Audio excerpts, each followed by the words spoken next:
Hello, my friends. This is Dr. Beter in Washington. Today is January 21, 1980, and this is my AUDIO LETTER No. 53. It has now been 7 weeks since I recorded AUDIO LETTER 52 on the last day of November 1979. I want to thank each and every one of you for your patience during this unavoidable delay. The headlines in recent weeks have been filled with one shock after another. For example, the alleged former Shah of Iran has made sudden surprise moves, first to Texas, then to Panama. The world has been jolted by a radical change in the behavior of Russia, starting with massive intervention in Afghanistan. And even more startling, the United States is answering Russia with a revival of the Cold War. Meanwhile, the gold skyrocket is seemingly streaking higher and higher in panic buying, and hanging over it all is the dark cloud of the expanding Iran crisis. In a matter of weeks, the international climate has undergone a dramatic change. The blue skies of peace and prosperity are fading away. Suddenly the atmosphere is filled with the smell of approaching war, and the events in the headlines are only a pale shadow of what is taking place behind the scenes. Since I spoke with you in AUDIO LETTER 52, I have been receiving an avalanche of urgent intelligence reports. Drastic secret developments have been taking place worldwide which have turned the international scene upside down. The most important of these have taken place right here in the United States and in Russia. Now at last I am in a position to bring you up to date on what has happened. My friends, during the weeks just past, the prospects for world peace have been shattered. Here in the United States, powerful forces who are bent on war are fast gaining the upper hand. And in Russia, the peace faction in the Kremlin has been toppled from power. It began as a family squabble among the secret new Christian rulers of Russia, and it ended in tragedy for some. The result has been a return to power by the hardliners among the secret sect that now rules Russia. The rise to power by the Christian peace faction in Russia was a miracle, but it was a miracle that was short-lived. It is now over, and now the world is once again moving down the path to thermonuclear war. The hardliners now running the Kremlin are members of the same religious group as the peace faction. The hardliners and the peace faction disagree on only one major point. The peace faction, who are known as the White Doves, believe nuclear war must be prevented if it is humanly possible. By contrast, the hardliners believe nuclear war is inevitable. So, my friends, their guiding military strategy is not to prevent nuclear war indefinitely, but to win it when it comes. My three special topics this month are: Topic number 1, War Tensions and the Late Shah of Iran; Topic number 2, the surprise takeover by the Kremlin hardliners; and Topic number 3, the nuclear strike operations now in progress. Topic number 1. 4 nights ago, on Thursday, January 17, millions of Americans tuned in the ABC television program 2020. The program that night presented a heavily edited interview by the British television personality David Frost. The person interviewed was said to be the former Shah of Iran. The individual we saw in the David Frost interview looked, sounded, and acted very much like the Shah, but he looked much healthier than the sickly-looking Shah in New York 2 months ago. This was true even though news reports had been saying the Shah's condition was deteriorating. Almost every time he answered a question, the face became expressionless and the eyes froze into a glassy stare. He spoke slowly, haltingly, as if groping around in a fuzzy memory to find the answers. And time after time he just gave up and said simply, "I don't remember that." Later that same evening, ABC presented its nightly special on the Iran crisis. The program began with some follow-up discussion of the David Frost interview program. Dr. Joseph Sisko, former Undersecretary of State, was among those asked for his reactions to the interview. Cisco appeared to be shaken by what he had seen. He said the Shah he knew had always been able to discuss the intricacies of geopolitics, not only as they affect the Persian Gulf, but worldwide. By contrast, the man he saw in the David Frost interview was, quote, uncertain in his speech, a completely different man from the one I knew, unquote. My friends, Dr. Cisco could not have been more right. The individual interviewed by David Frost in Panama was not the Shah at all. In fact, he was not even a human being. He was a kind of living robot known as a synthetic automaton, or more briefly, a synthetic. I first revealed last October 1979 in AUDIO LETTER No. 51 that synthetics were beginning to appear on the scene. They are being deployed as a tool of intrigue by the warlike Bolsheviks here in the United States. They are the Bolshevik answer to another type of biological robot, which the Russians began deploying earlier in 1979. The Russian type is known as an organic robotoid, and I first made them public in AUDIO LETTER No. 46 last May. Both the Russian robotoids and the Bolshevik synthetics are remarkable creatures. They are manufactured by radically different technologies, but they have one thing in common. They are both artificial life forms which live and breathe but have to be programmed like computers. And they are the products of 3 decades of spectacular scientific discoveries out of public view. I have given a little of the scientific background in AUDIO LETTERS 47 and 51. But robotoids and synthetics remain perhaps the most secret of all intelligence weapons. In my previous tapes about these biological robots, I have mentioned that their most critical feature is their biological computer brain. In that regard, the Russian robotoids are far superior to the Bolshevik synthetics. That's because of their holographic brain, which I described in detail in AUDIO LETTER No. 47. In AUDIO LETTER No. 51 I mentioned the low brain quality of the synthetics, and if you were watching the alleged Shah of Iran in the David Frost interview the other night, you saw a perfect example with your own eyes. Synthetics easily pass for human beings, but they act dull-witted compared to the humans which they simulate. When David Frost interviewed the synthetic double for the former Shah, he no doubt thought he was talking with the real thing, but by that time the real Shah had been dead for well over a month. He died in the early morning hours of Sunday, December 2, 1979. In AUDIO LETTER No. 52 last November, I explained why the Shah had been brought to New York City in the first place. He did undergo medical treatment, but that could have been done elsewhere. The once mighty Shah arrived in New York as a mere pawn in a deadly worldwide game of chess. For more than 2 years a secret war has been in progress between the new rulers of Russia and the overthrown former rulers of Russia, the Bolsheviks. Having been expelled from Russia by the tens of thousands, the old Bolsheviks have been flocking mainly here to the United States. They are in a rage to strike back at Russia, and they plan to do it using America's military power. Over the past 2 years and more, a sophisticated new Bolshevik revolution has been underway without fanfare here in the United States. I've kept my listeners informed about this situation in past AUDIO letters. The Bolsheviks are in a do-or-die frenzy to throw America's military might at Russia, and in AUDIO LETTER No. 37 for August 1978 I revealed how they plan to do it. The Bolshevik war plan is based on an American nuclear first strike against Russia, and the chain of events to lead up to the first strike was to begin with a crisis over Iran.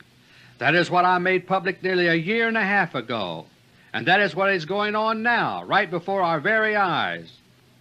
My friends, we are on the road to Nuclear War I.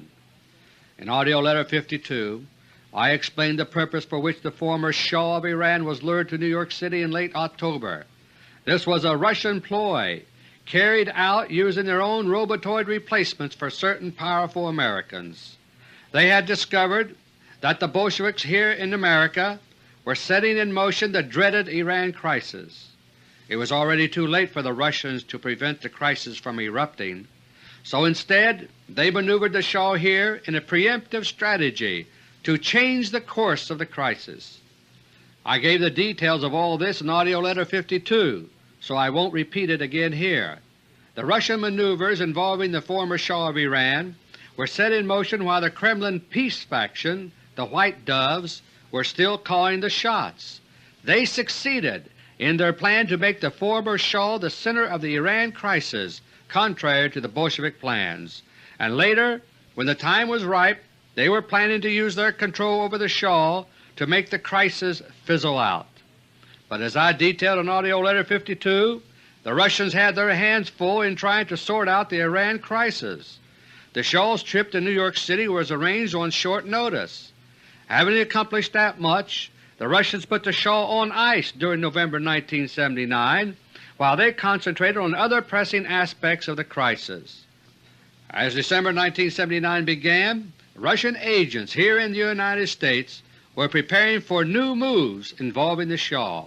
For over 5 weeks the Shah had been holding court and receiving medical treatment at the New York Hospital Cornell Medical Center in New York City.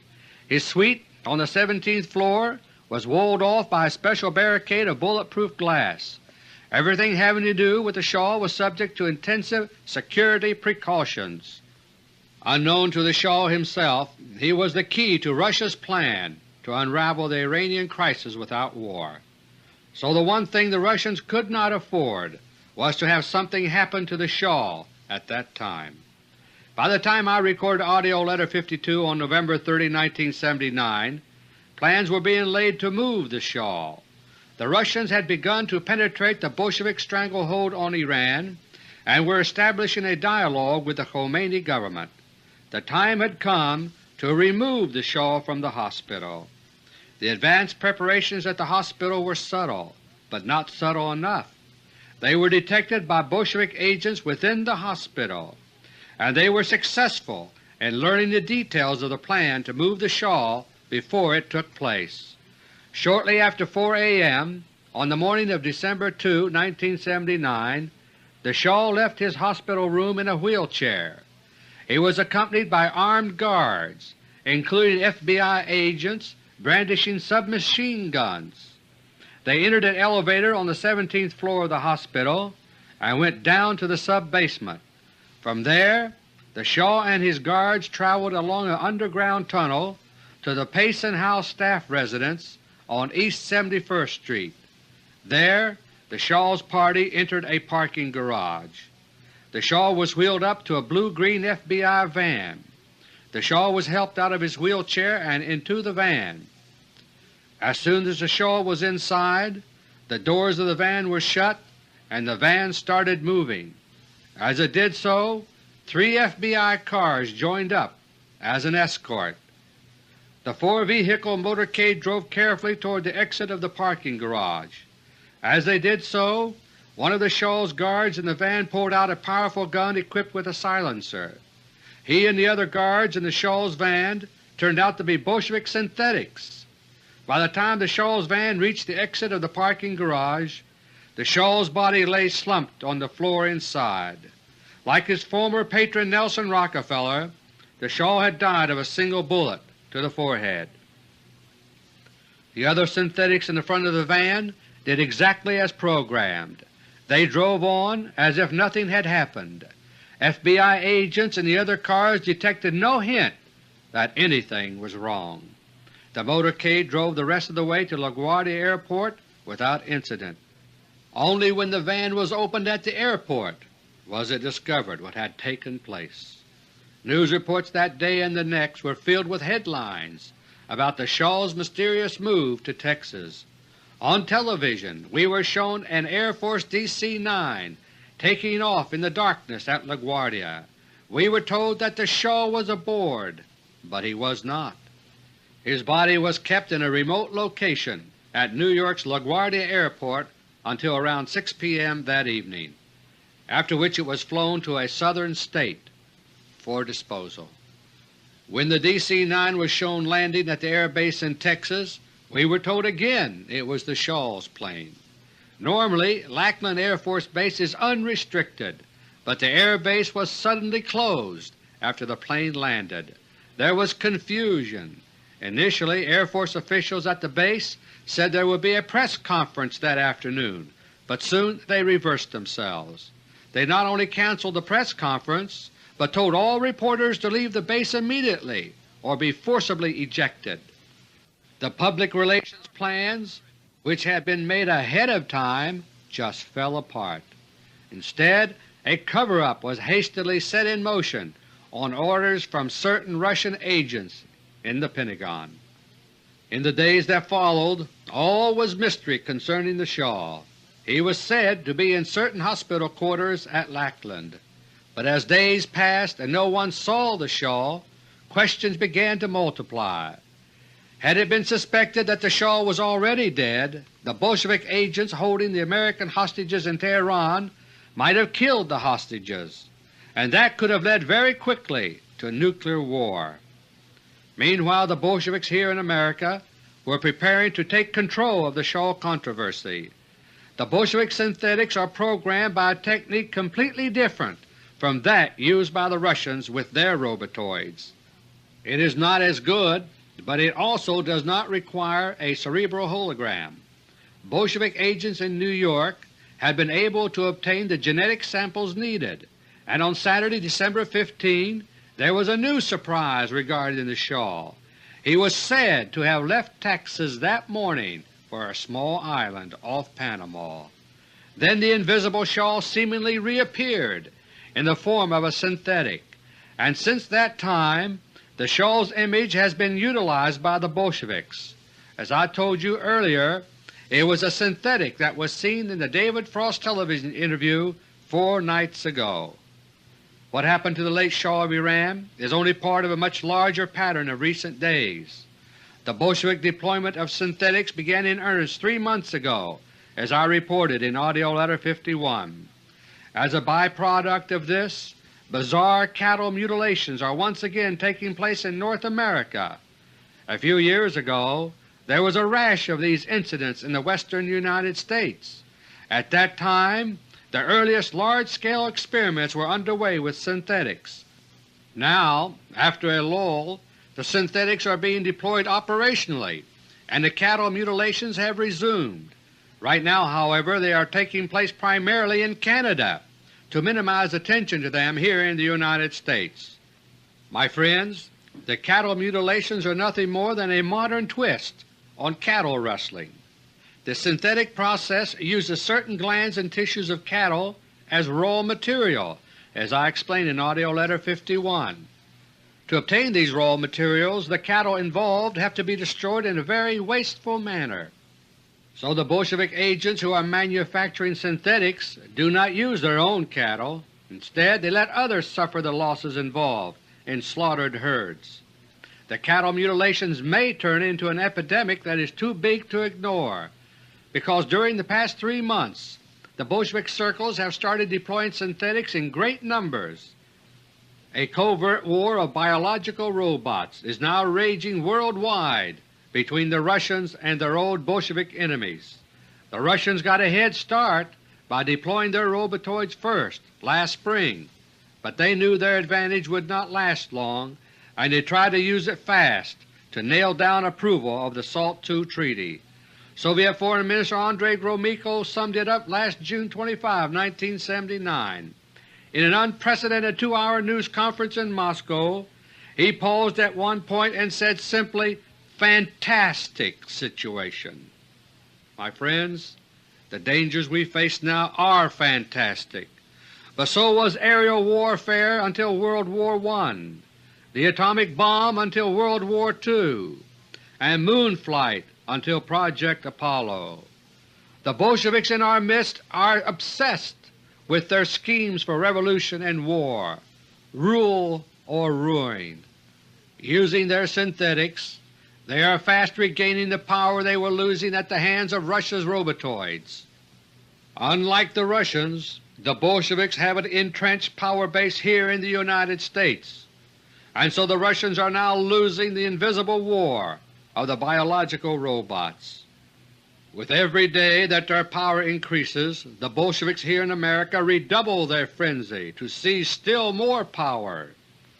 To advance their revolution here, the Bolsheviks are gradually shutting down America. Tremors are shaking our economic system, and the United States dollar is awaiting the moment of collapse. In April 1974, I gave a warning in congressional testimony about plans which were being laid for a gold skyrocket. I testified that the plan called for gold to streak upward past $2,000 per ounce, and I described how this was tied to the secret theft of America's monetary gold supply by international forces. I later offered to present evidence and witnesses under oath, but Congress was not interested. Then I went public with my warnings, but lies and maneuvers by the United States Treasury Department were swallowed like honey by most Americans. So nothing lasting was done to stop the plan for our economic destruction. Now the gold skyrocket is a matter of daily headlines. Since I recorded AUDIO LETTER No. 52 less than 2 months ago, the price of gold has more than doubled. Gold auctions by the gold-poor United States Treasury have stopped, as I alerted you they would in December of 1978, AUDIO LETTER No. 41. Thousands of people are lining up to turn in their gold and silver, thinking they are receiving good dollars in exchange. But that's because the dollar is still being propped up artificially. When the time is ripe, in Bolshevik plans, the props will be pulled out and the dollar will crash. The dollar is on the road to repudiation, which will make it worthless, and many of the wealthy abroad now believe that the United States does not have the gold it claims to have. The very few who do know about the plan to repudiate the dollar are not selling their gold and silver. They are holding on to it and even buying more. As the Bolsheviks press ahead in taking control of the United States, they are also working overtime to get ready for war. They want to destroy Russia, and they want you and me to do their dirty work. They already know that Nuclear War I will kill 3 out of every 4 Americans, but that does not worry them. Using their positions of privilege and power here in America, they believe they will survive, so they can't wait to throw the United States into nuclear war against Russia. When I recorded AUDIO LETTER No. 52 last November 30th, the official line we were hearing daily was that Muslim students were holding our hostages in Tehran. Those stories were lies, and I told you so. The situation in the embassy is controlled by Bolshevik agents. They are not true Muslims at all and are beyond the control of Ayatollah Khomeini. Now more than a month later, you're hearing a distorted echo of what I told you then. It is now being admitted that Ayatollah Khomeini does not control those who are holding our hostages, but you are being fed only half-truths designed to rally your support for war. 13 days ago, on January 8, 1980, a synthetic double for our late President Carter said, quote, "The most powerful single political entity in Iran consists of the international terrorists or the kidnappers who are holding our hostages," unquote. But their Bolshevik ties are not mentioned. Instead, you are being given the impression that they may be Russian-inspired in some manner. 2 months ago, all Iranians were being lumped together, and the Bolsheviks were whipping up Americans into hating them all. But now we are suddenly hearing about the threat to Iran from Russia. We are being prepared for war, with declarations that we may have to defend Iran militarily. The Bolshevik military strategy remains as I described it nearly a year and a half ago in AUDIO LETTER No. 37. I will now repeat word for word the warning I gave you then. The American public will demand that it is time for the United States to stand up to Russia, and with full public support American troops and weapons will pour into Iran. From that point onward, the outbreak of Nuclear War I will be all but impossible for the public to follow by way of the so-called news. Topic number 2. For nearly 2 years, beginning early in 1978, Russia's policies were controlled by the peace faction in the Kremlin, the White Doves. Meanwhile, their Bolshevik enemies here in the United States have continued their relentless drive for war. As a result, the policies of the Kremlin peace faction have now been abandoned. Recent events in both the United States and Russia have brought about this change. My friends, you will not be able to understand events in the days to come if you do not understand the recent Kremlin takeover by the hardliners. And to understand that, you need to remember the background of events which have led up to this point during the past several years. I first began discussing the new rulers of Russia in AUDIO LETTER No. 28 for November 1977. Later on, I revealed much more about them in AUDIO LETTER 38, which was a special issue dealing entirely with Russia. Russia's new rulers struggled for 6 decades to overthrow the Bolsheviks, and through this long and bitter struggle the secret Kremlin Christians came to know the disease of Bolshevism more intimately than anyone else on earth. As I revealed also in AUDIO LETTER 38, they are embarked on what they consider a holy war to wipe out Bolshevism from the face of the earth. So long as it still survives anywhere in the world, they are convinced that both Russia and Christianity itself will be in mortal danger. Even so, there have always been 2 factions within the secret sect of Kremlin Christians on the issue of nuclear war. They all agree that nuclear war would be horrendous, but they disagree on whether it can be avoided. The minority faction, the White Doves, believe it is possible to avoid nuclear war, but the majority, the hardliners, believe otherwise. They are convinced that no matter how many times nuclear war may be delayed, their Bolshevik enemies will eventually bring it about, and so they insist that the only realistic thing to do is to make sure Russia will win the war when it comes, with as few casualties as possible. The secret Kremlin Christians first began to outweigh the Bolsheviks in power when Joseph Stalin died in 1953.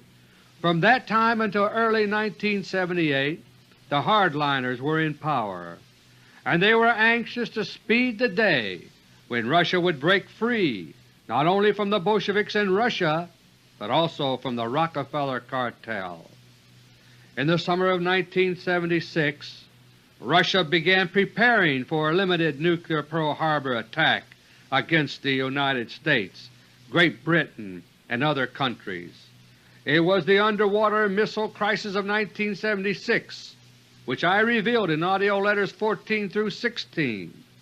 It was a desperate situation, as my long-time listeners will recall, and yet the strategy of Admiral Gorshkov, the head of the Russian Navy, was one of limited war. If his naval strategy had worked, the initial attack on strategic coastal targets would have made further warfare useless. As I outlined in AUDIO LETTER 18, the world's ICBMs and other nuclear weapons would never have been used. But the limited public exposure of the underwater missile crisis through my AUDIO letters had its consequences in the Kremlin.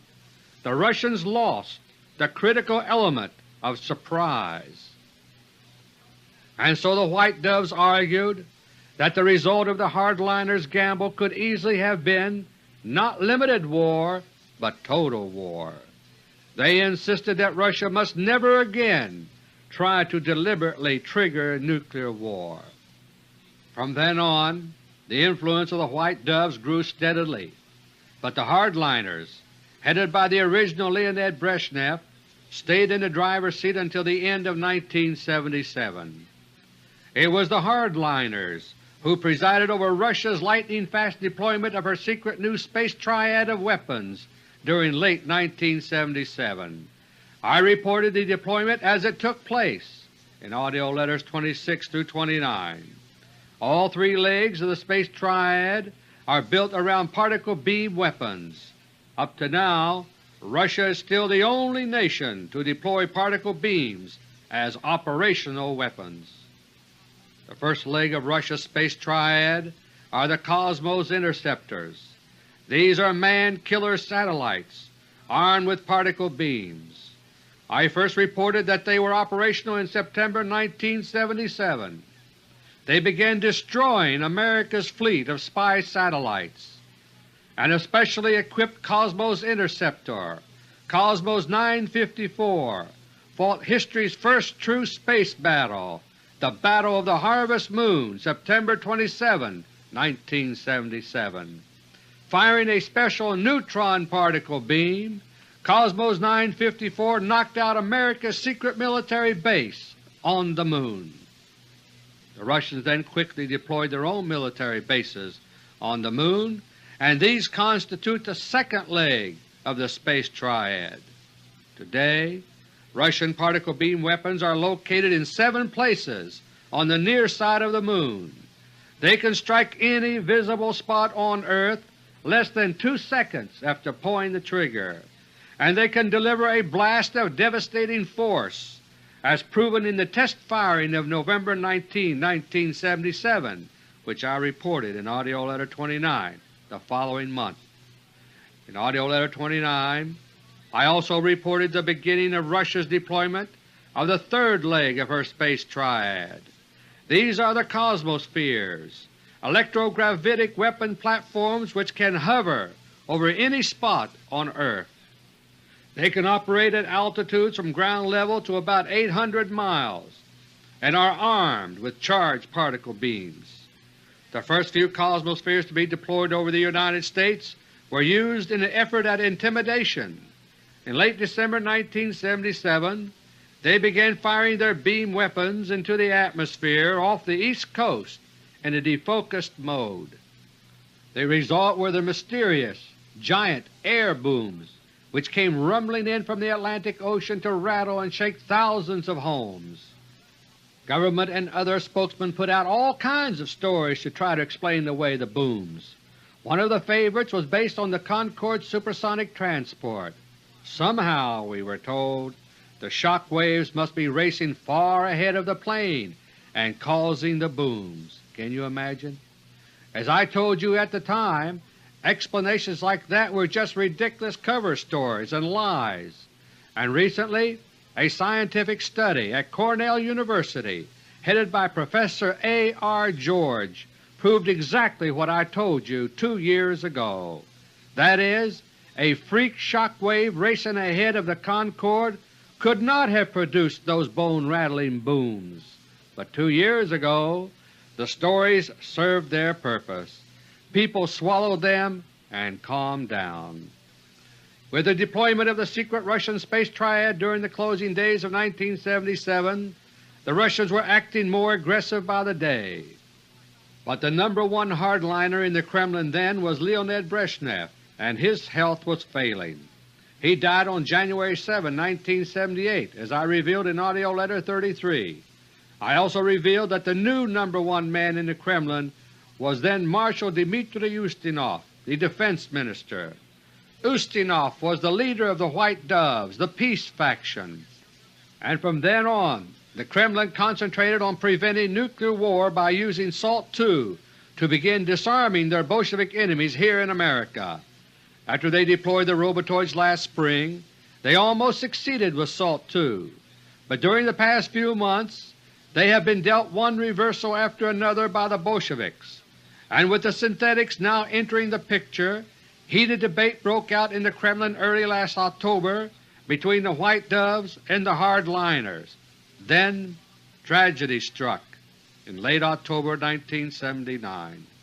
Suddenly, the men who had been ruling Russia since early 1978 began dying of poison. These included Marshal Ustinov, Leonid Brezhnev No. 2, the ceremonial double for the late real Brezhnev, Chief of Staff Nikolai Olgarkov, and a number of others. Since then they have all been replaced by robotoids. The men who died were members of the peace faction. They had accepted the fact that their mandate to govern was at an end. The new ruling group in Russia today are the hardliners, and their leader is Admiral Sergei Gorshkov.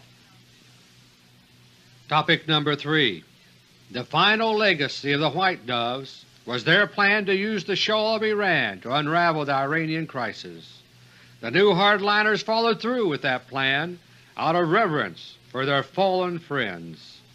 But when the Bolsheviks assassinated the Shah on December 2nd, they were ready to shift very quickly to more aggressive policies. The pace of events since then has been speeding up fast. On December 12, NATO foreign ministers meeting in Brussels agreed to the new American plan for nuclear missiles to be aimed at Russia. Immediately, the Kremlin totally withdrew all offers for negotiating arms control agreements in Europe. The Russians declared that NATO had destroyed the basis for negotiations. The Russians had also learned that the Bolsheviks in the United States were preparing to seize the Iranian oil fields, using the American hostages as an excuse. Russia prepared to move into Afghanistan. On December 27, 1979, a pro-Russian coup in Kabul brought the new regime of Babrak Karmal to power, and within days tens of thousands of Russian troops were pouring into Afghanistan. It was a classic case of chess playing by Russia's rulers. When an expert chess player makes a move, he always does so in anticipation of other moves to come. He evaluates the moves which his opponent will be forced to make in retaliation, and has already planned how he will respond to those. Whenever possible, he tries to provoke moves by his opponent which will work to his own advantage. And so it was in Afghanistan. First, the Bolsheviks were deliberately provoking Russia by means of large-scale insurgent operations in Afghanistan. These were supported by at least 18 separate rebel bases in neighboring Pakistan and involved Bolshevik CIA operatives and Chinese agents there. Afghan insurgents had already taken control of 2/3 of the country, and operations were also underway to stir up Muslim unrest in the whole region. Since Russia has 40 million Muslims of her own, these actions were bound to draw a response from Russia. The Bolsheviks here in America were fostering these operations in order to lure Russia into aggressive-looking behavior near Iran. Their plan, as I revealed in AUDIO LETTER No. 37, is, quote, "Incidents and clashes will condition the American public to the increasingly aggressive behavior of Russia," unquote. But, my friends, the Russians know that is the Bolshevik war plan, so they have looked one step beyond the Bolsheviks, and they are letting the Bolsheviks of America walk right into a military trap. In AUDIO LETTER No. 37, I explained the plan for an American nuclear first strike against Russia. Its basic objective is to destroy the ground bases in Russia for her awesome space triad. There are 6 targets in this plan. 4 are rocket bases called cosmodromes. The other 2 are the Cosmosphere installations in south-central Siberia. The plan calls for the targets to be attacked by American secret weapons, which I described in AUDIO LETTER No. 37. The 4 cosmodromes are to be attacked from bases in northern Norway and the Caspian Sea coast of Iran. Hybrid machines called submersible aircraft or subcraft are to be used. As for the Cosmosphere installations in central Siberia, the original plan was to use Sinkian Province in western China as the base. In AUDIO LETTER No. 52, I stated that Sinkiang Province is not available, but early this month, on January 4, a synthetic double for Defense Secretary Harold Brown went to China to try to change that. The Bolsheviks want to use Sinkiang Province to launch high-speed, pilotless aircraft called RPVs into Russia. After Russia took action in Afghanistan, the Bolsheviks here in the United States began whipping up war fever quickly. On January 4, the Carter synthetic then in the White House spoke on television about American retaliation for Russia's intrusion into Afghanistan. Calling Russia's rulers a quote, "atheistic government," unquote, the Carter synthetic fired a series of broadsides. Invoking the old Bolshevik weapon of hunger, he embargoed 17 million tons of grain from going to Russia. To dramatize the crisis in a universal way, he threatened to pull the United States out of the Summer Olympics in Moscow, and to further kill hopes for peace, he suspended consideration of SALT II. In the days that followed, we began hearing more and more about the alleged threat to Iran from Russia, and within the past week or so the message suddenly started getting through to people. Everywhere I go I hear people talking about the threat of war, and the threat is real, my friends. Several days ago the military preparations for conflict shifted into high gear. Many reservists are being called up all over the United States without a word about it in the news. On January 12, the Kremlin issued a statement in the name of Leonid Brezhnev denouncing the Carter administration. It spoke of the United States as having become, quote, "an absolutely unreliable partner in international ties," unquote. It said the United States was, quote, "sending to the shores of Iran a naval armada armed with atomic weapons and including a considerable part of the United States carrier force," unquote.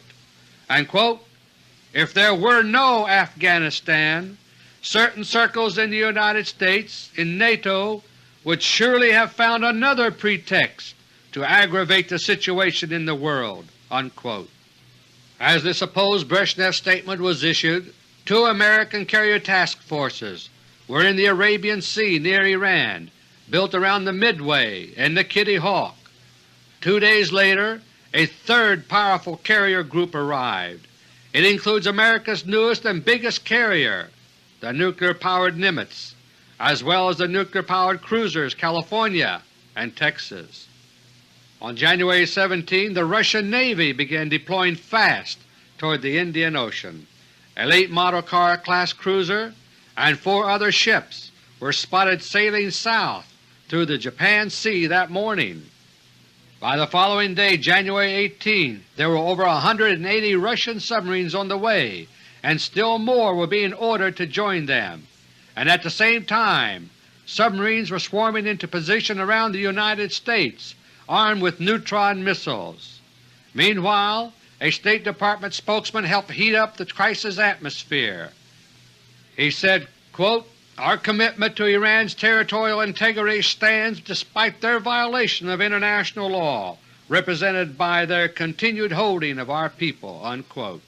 The same evening, just last Friday, some television news programs tossed in items to say any conflict over Iran could quickly lead to a nuclear war. And as these events were unfolding, Russian cosmospheres were forming up over the crisis area. By early Friday evening there were 144 cosmospheres on alert, hovering over the Arabian Sea and adjacent land areas from Saudi Arabia to southern India. Last Saturday, January 19, Robotoid Ambassador Thomas Watson returned to Moscow after weeks of absence. When he arrived at the airport he said, quote, "There's no doubt but what we are in a very serious situation," unquote. And as he spoke of hopes for goodwill and effort on both sides, echoes of Pearl Harbor were in the making. In AUDIO LETTER 34 I described how Japan was lured into making an attack on Pearl Harbor. First, Japanese anger at the United States had been stirred up by a variety of boycott techniques. Then our fleet at Pearl Harbor was held out as an enticing target.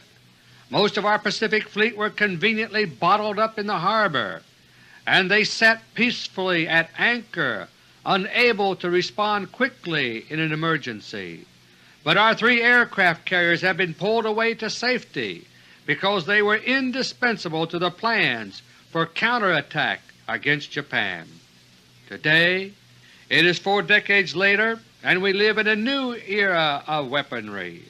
So now it is the aircraft carriers themselves which have been demoted to the status of bait in a war trap. As of my latest report yesterday evening, all 3 American aircraft carriers near Iran are sitting at anchor. All are near the entrance to the Persian Gulf along the coast of Oman. The Midway and Kitty Hawk are resting at opposite ends of the island of Mazira, and the big prize, the Nimitz, is about 25 miles southeast of the capital, Muscat. American statements have been designed to fuel Russian suspicions of an American military strike into Iran. This is intended to draw Russia's Navy into the region in order to counter the United States military build-up there, and by ordering the carriers to sit at anchor, the Bolsheviks in the United States military establishment hope to provoke the Russians into an attack. But it is all a gigantic diversionary action. The purpose is to distract the Russians from the real preparations for a nuclear first strike against Russia. These preparations are the ones I warned about in AUDIO LETTER No. 37. When American military sources detected Russia's massive naval deployment beginning January 17, it indicated that the plan was working. By the following day the Bolsheviks were sure. The Russian Navy was converging toward the Arabian Sea with breakneck speed. At that point the real action got underway. In the Caspian Sea and off northern Norway, the subcraft, with Israeli pilots, were on their way. They were traveling underwater on the first legs of their attack missions. By late Saturday night 2 nights ago, the number of Russian naval vessels in the Arabian Sea was approaching 400. The majority of these were submarines of all types, and as anticipated, the Russian fleet was fanning out into a band stretching from Saudi Arabia to India. The Russians were sealing off the southern portion of the Arabian Sea. As a result, American naval forces in the area, including the 3 aircraft carriers, are trapped. They are bottled up and hopelessly outnumbered. But all of this was exactly as expected by the American Bolsheviks, and so late Saturday night Washington time a coded signal was flashed to the subcraft to continue as planned. By that time the northern contingent of subcraft were in the White Sea. The southern contingent had reached the north end of the Caspian Sea. It was already daylight Sunday morning the 20th for the subcraft contingents. Their orders were to wait out the day underwater, out of sight. Then, after nightfall, they were to continue their steady approach to get close to their targets. The subcraft were maintaining strict radio silence. They were also deep enough underwater to be invisible from the air to either the eye or radar. Yet they were also hugging the shorelines in water too shallow for Russian sonar to pick them up, and their infrared signatures were negligible as the result of extensive development. In short, by the standards of Western technology, they were undetectable. But in AUDIO LETTER No. 42 I revealed Russia's master secret weapon. It is called Psychoenergetic Range Finding, or PRF. It is unlike sonar and similar techniques. PRF tunes in to the actual atomic signature of a target, and there is no method known by which PRF can be jammed. By deploying their Navy to the Arabian Sea, the Russians are pretending to be fooled by the Bolshevik distraction with the aircraft carriers. In this way they encourage the Bolsheviks to launch the subcraft toward their targets. They waited until the subcraft were far away from their bases and out of sight of the Bolsheviks, who are directing the American first strike operation. But the whole time they were being tracked by Cosmospheres overhead using PRF, and shortly after 1 a.m. yesterday morning Eastern Standard Time, the Cosmospheres began firing their charged particle beam weapons. There were 10 subcraft in the White Sea. Each disappeared in a blinding blue-white waterspout of steam, smoke, and fire. In the north end of the Caspian there were 19 subcraft. They too met the same fate. In AUDIO LETTER 33 for April 1978, I revealed that the United States no longer has spy satellites which can spy on Russia. By that time Russia had already destroyed them all using their Cosmos interceptors, and so the Bolshevik war planners here in America were unable to observe the destruction of the subcraft. The subcraft had also been instructed to maintain strict radio silence, ironically to escape detection, so their total silence now has aroused no suspicions on the part of the Bolsheviks. At this moment the Russian Navy is still deployed in the Arabian Sea as before. They are still pretending to be misled by the Bolshevik ploy with the aircraft carriers. Because the subcraft contingents were only half of the first strike plan I described in AUDIO LETTER 37. The other half is to involve the RPVs in Xinjiang Province, China. When Synthetic Defense Secretary Harold Brown went to China earlier this month, agreement was reached to allow American RPVs into Xinjiang Province. They are on their way there now and are due to be set up for attack at the earliest possible moment. The Bolsheviks here in America believe their subcraft are now waiting at their final checkpoints for the order to attack the cosmodromes. They intend to give that order as soon as the RPVs are in place in Xinjiang Province. But the Russians intend to ruin the plan. Presently stationed along Russia's border with Xinjiang Province are 4 special Russian commando detachments. They are an elite corps, highly trained and armed with battlefield nuclear weapons. They are there to attack and destroy the RPVs upon arrival before they can be fired. As a backup, there are also 18 Cosmospheres overhead, but those will not be used unless it becomes absolutely necessary. The Russians are saving their most powerful weapons for the big war to come, for maximum surprise. Right now they regard what they are doing as an operation to begin pointing the fangs of the Bolshevik dragon. They use Cosmospheres to destroy the subcraft because their enemies were unable to observe it and learn anything. But there will be witnesses, even if they say nothing publicly in Xinjiang Province. The coming operation against Xinjiang Province is essential to the Russians, and so the operation is under the command of a top member of the new ruling group of Kremlin hardliners. He is Viktor Paputin, an engineer and formerly second in command of Russia's National Police. Early this month, on January 3, the day before the Harold Brown synthetic left for China, Pravda carried an announcement about Paputin. It reported his untimely death, quote-unquote, but this was only a cover story to explain his sudden absence from Moscow. He was actually on his way to the Chinese border to be one step ahead of the Bolshevik first strike plan. My friends, the decade of the 80s is starting off as a decade of mortal danger, but if the tempo of events continues at this rate, the danger will not last very far into the decade. One way or another, it will all be over soon. Until next month, God willing, this is Dr. Beter. Thank you, and may God bless each and every one of you.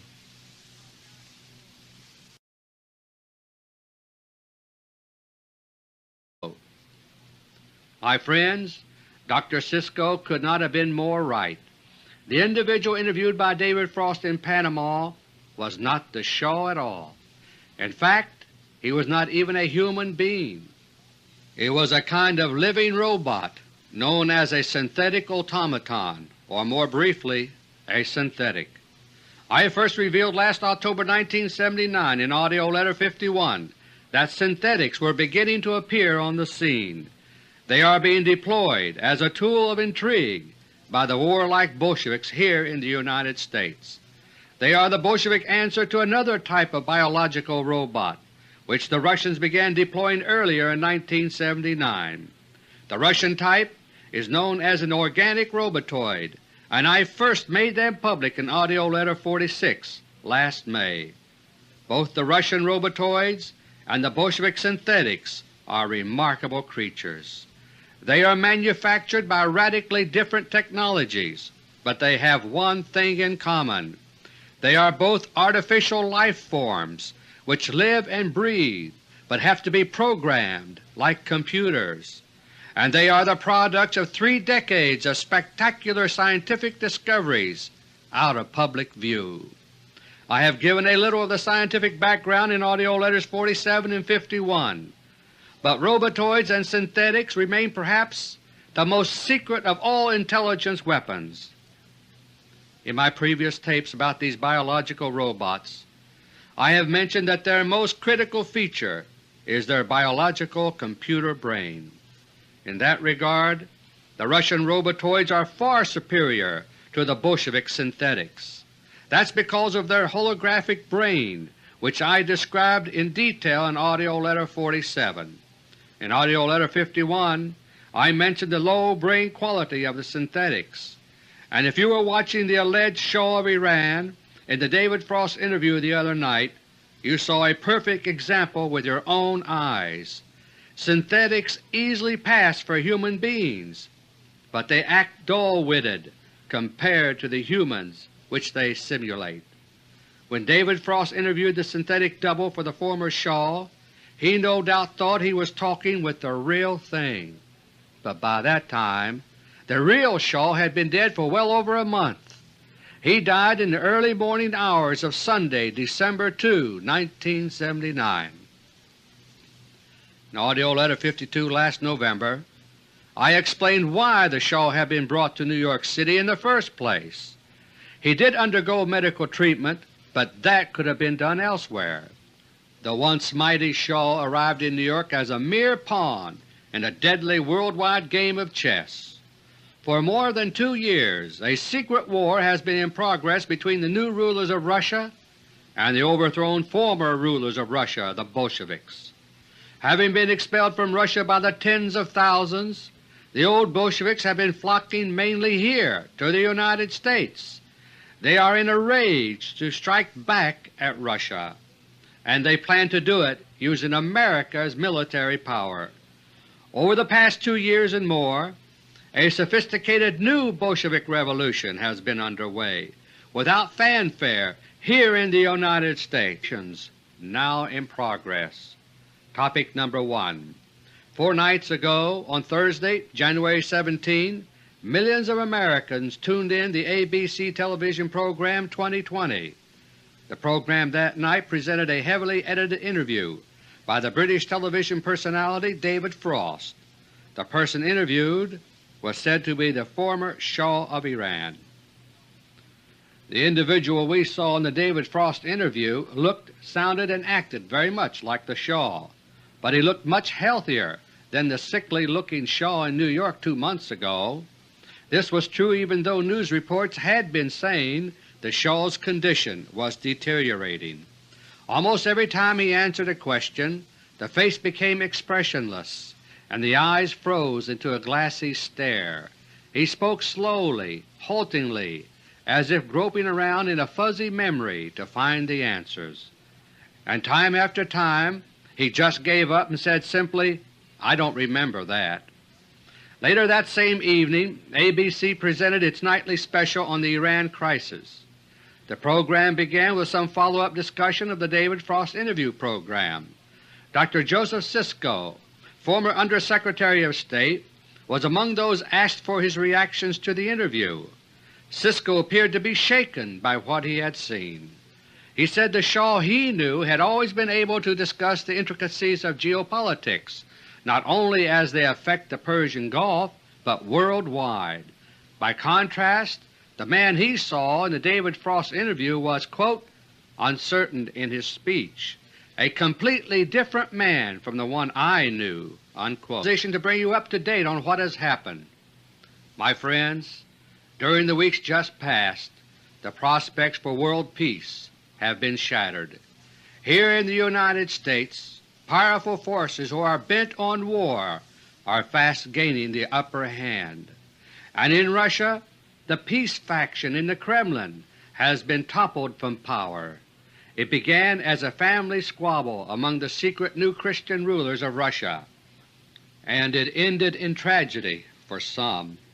The result has been a return to power by the hardliners among the secret sect that now rules Russia. The rise to power by the Christian peace faction in Russia was a miracle, but it was a miracle that was short-lived.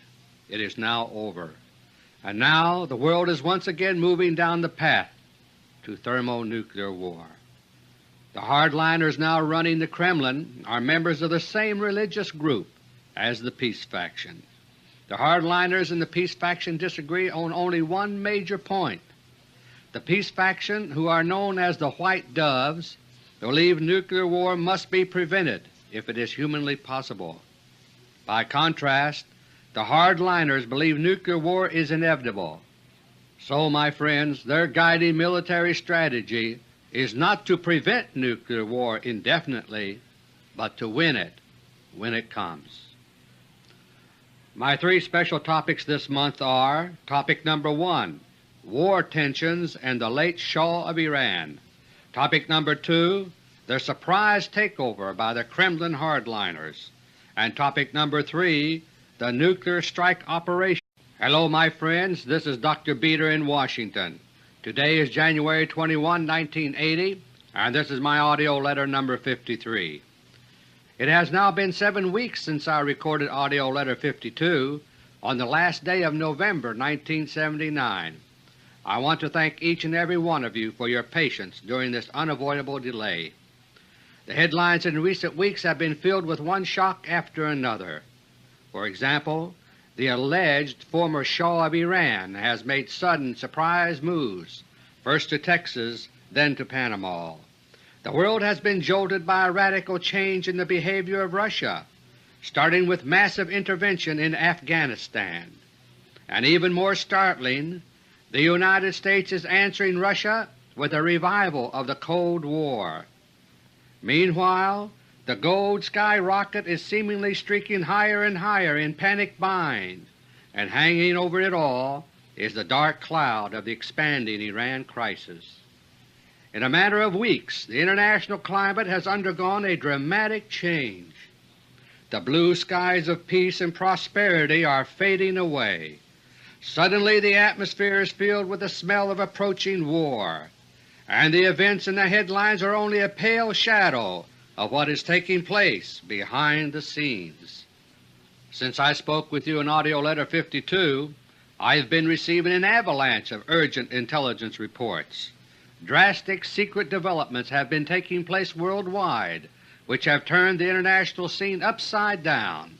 The most important of these have taken place right here in the United States and in Russia. Now at last I am in a position